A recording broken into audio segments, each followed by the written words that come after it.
Pulp Fiction is one of the most beloved movies ever made. It's been talked about and analysed to death over the past 30 years, not least on this very channel, plug, but there are still some things that you might have missed despite watching and then rewatching and rewatching again this movie over all that time. So, with that in mind, I'm Josh from WhatCulture.com, and these are 20 things you probably missed in Pulp Fiction.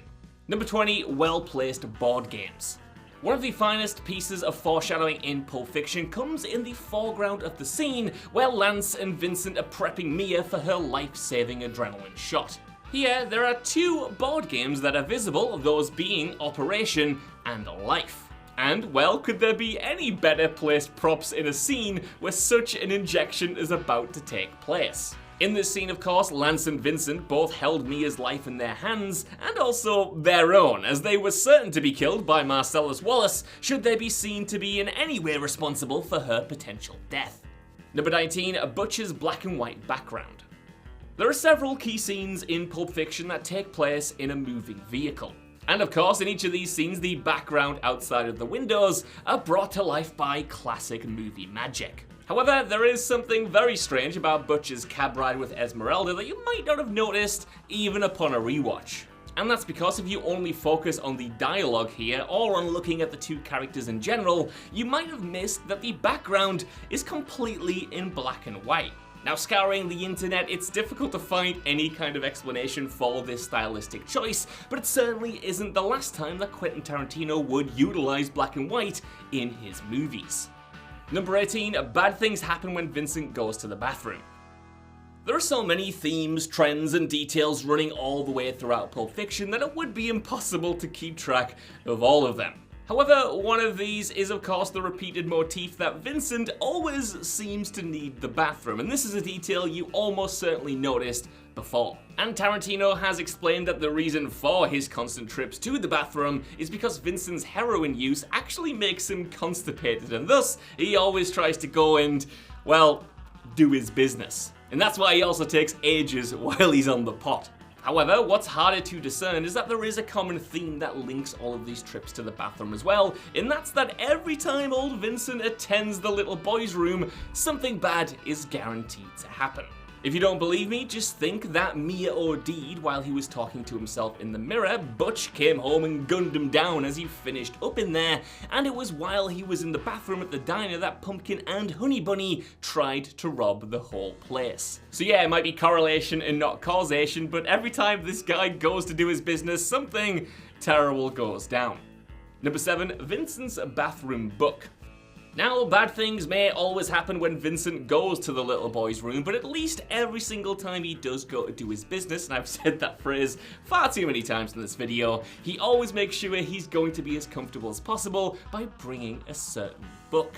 And the book in question is Modesty Blasé, a spy novel by Peter O'Donnell surrounding the titular character, and may have gone some way to inspiring Mia's Fox Force 5 character, but more on her later. Later on in the movie, though earlier on in the movie's chronological timeline, you can also see Vincent reading this book when he's in the diner. Number 16, Jody's love of needles. Vincent reviving Mia is of course up there with one of Pulp Fiction's most iconic scenes. However, despite how many times you may have seen this infamous sequence, there is one detail that you might have overlooked. And that is of course the relation to the whole thing by Lance's wife, Jody. In the scene, she can't wait to see Vincent drive the needle into Mia's chest, which is rather a far cry from her initial reaction to the ODing woman being dragged into her house.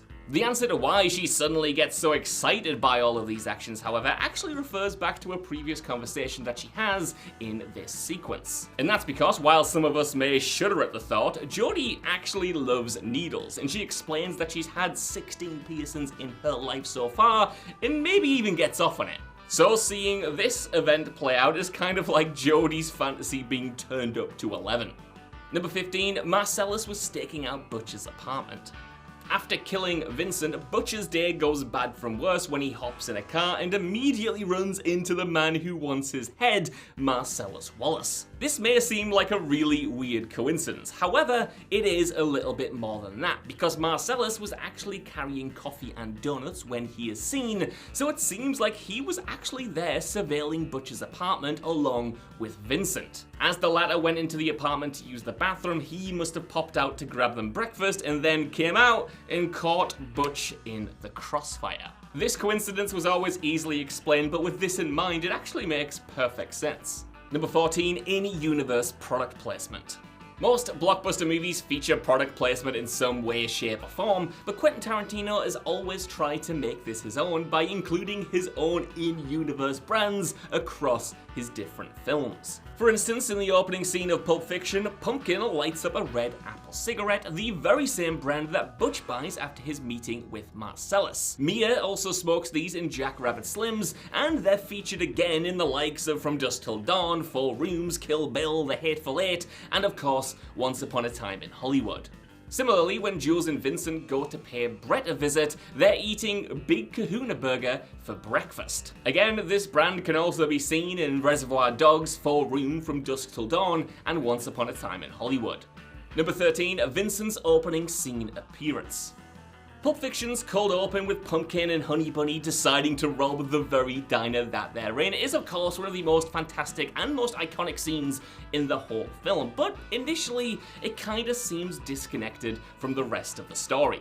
That is until the very end when it finally comes back round into play and interconnects with the other main characters that we've seen across the story. However, in the background of Pumpkin and Honey Bunny's conversation, at one point behind the latter, you can actually see a man with long black hair wearing a white t-shirt walk past, and this is in the very first scene. Of course, this just so happens to be Vincent before he's formally introduced in the movie, who is just at this point looking like an extra, a silhouette in the background. Number 12, Steve Buscemi's cameo.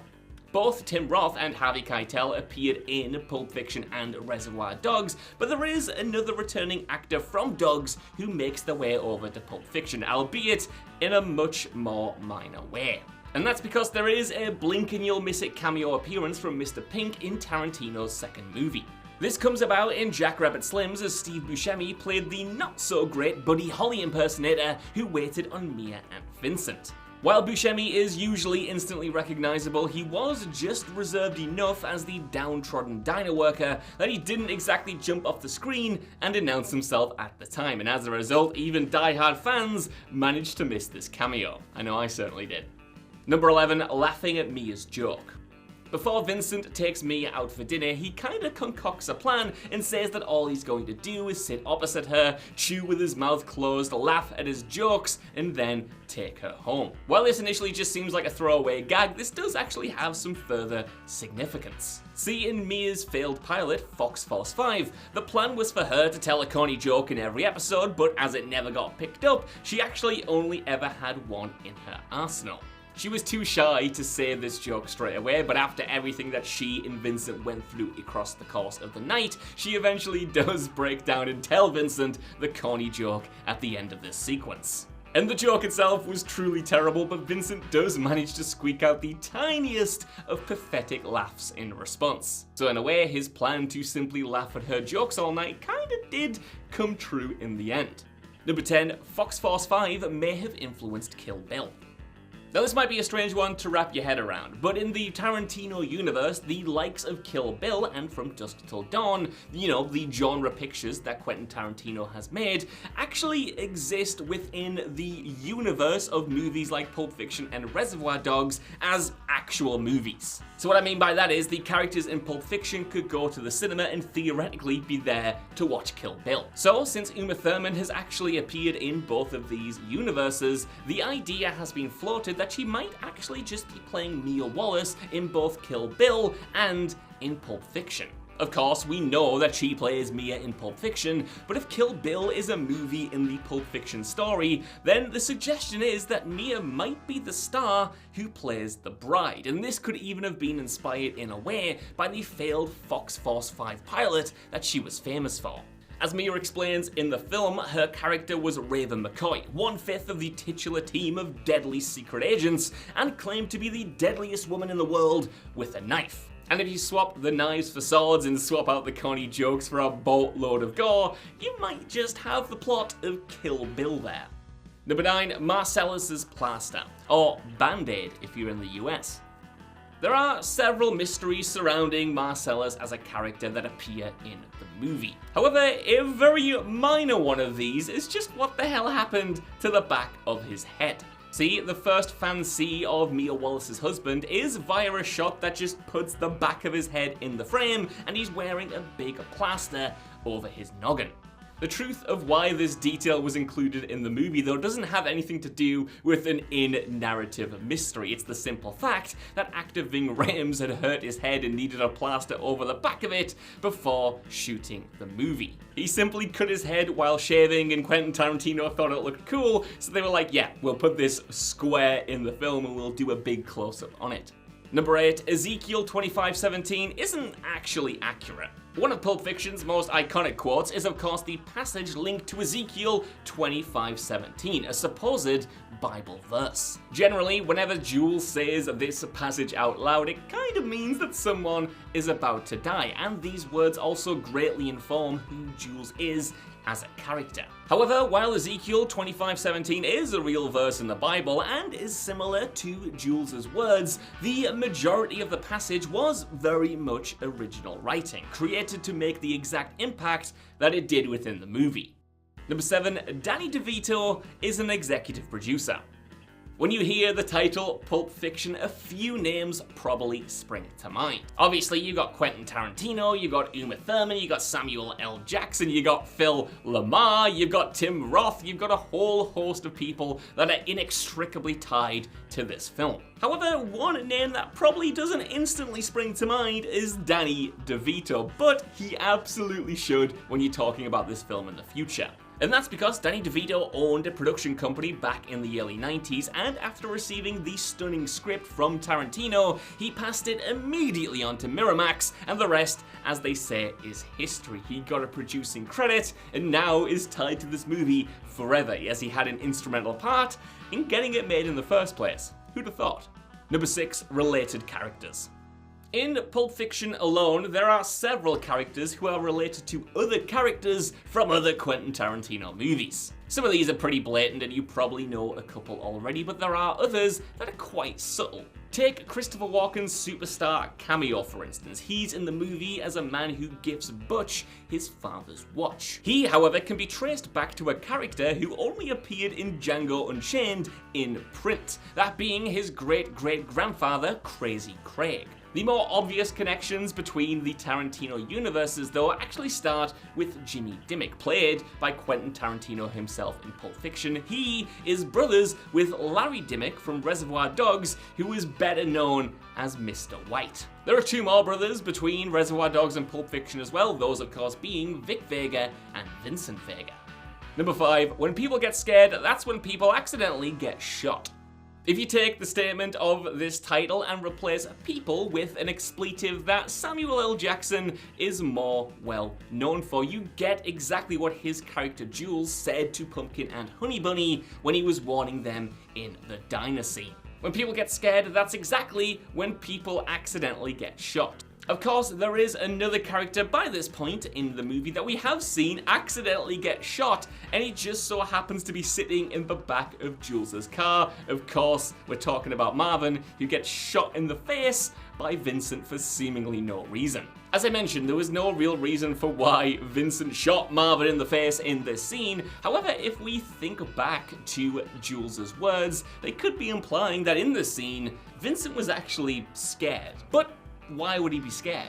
Well, at this point, Jules was absolutely certain that he had just witnessed a miracle, as 4 bullets that should have killed him completely missed. Vincent is absolutely adamant that he's wrong, but maybe by this point in the car, he's starting to think about the scenario and maybe getting a little scared that Jules might have been right with what he was saying. This is a little bit of a stretch, but it does seem like too much of a coincidence for Jules to mention someone getting accidentally shot so soon after Vincent did that to poor old Marvin, so maybe there is a connection here.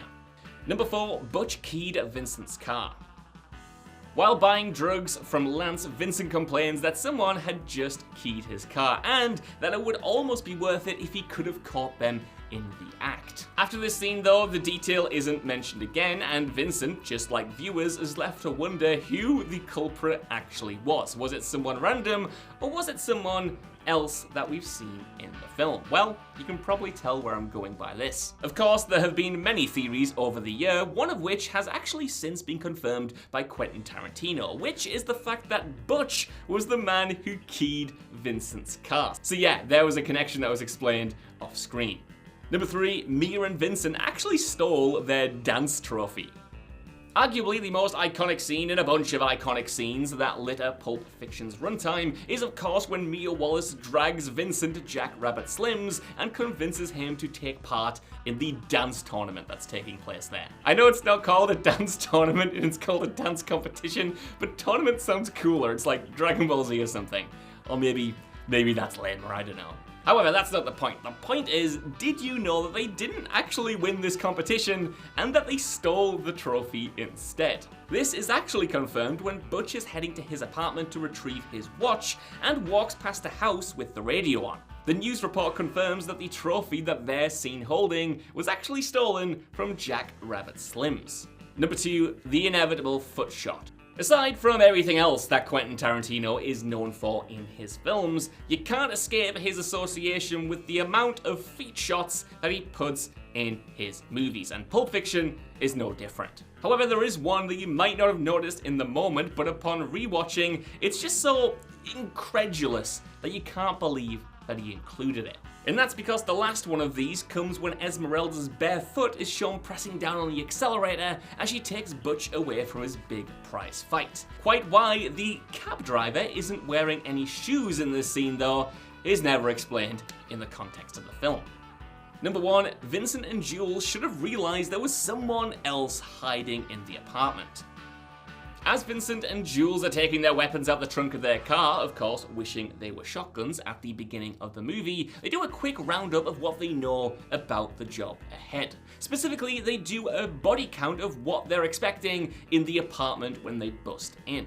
According to their intel, there should be 4 or 5 people in the apartment, and that is established pretty soundly across this scene. 4 or 5 people, no more, no less. So, when they go to the apartment and they only see 3 people, they should have had alarm bells ringing. They go over the plan. They've just announced how many people they're expecting, so when they go into the room and they're a man or even 2 short, they should probably check all of the rooms to make sure that there isn't 1 or 2 of them hiding. It's one of those details that you might not even notice because you're just swept up in the action that's going on, but once you do notice it, it's like, guys, you should be better hitmen than this. So that's our list. I want to know what you guys think down in the comments below. How many of these Pulp Fiction details did you notice, and are there any really interesting ones I missed off here? Let me know, and while you're down there, could you please give us a like, share, subscribe, and head over to whatculture.com for more lists and news like this every single day. Even if you don't though, I've been Josh, thank you so much for watching, and I'll see you soon.